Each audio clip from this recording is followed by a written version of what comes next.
Yung pamilya ng ilang nawawalang sabungero nasa CIDG po last Friday at ang panawagan po nila sa PNP, sisirin na po yung kung saan man tinapon sa Taalik. Ano pong latest po dito, sir, sa panig ng PNP? Actually, yung plan na yan para masisid ang mga katawan na yan ay hindi lang naman sa Taal ang information na hindi lang naman based on our information, hindi lang naman sa Taal ang disposal, no? Hindi lang sa lake ang disposal. May mga areas pa. At yan naman ay mga ini-examine na namin.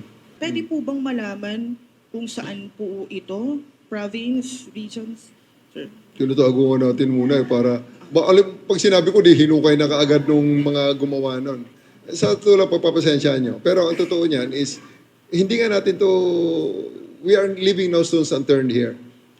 May, aside sa Taalik, may mga iba pang mga ina-identify ang iba nating mga witnesses kung nasaan posibleng dinispose ang mga katawan, allegedly dinispose ang mga katawan, itong missing sabungeros. At ito ay hinahanap namin. Ito ay pinupuntahan at well, may sinasabi, sinunog. May mga sinabi, binaon. Okay? So, malalaman natin yan pag na-recover na natin ang mga katawan.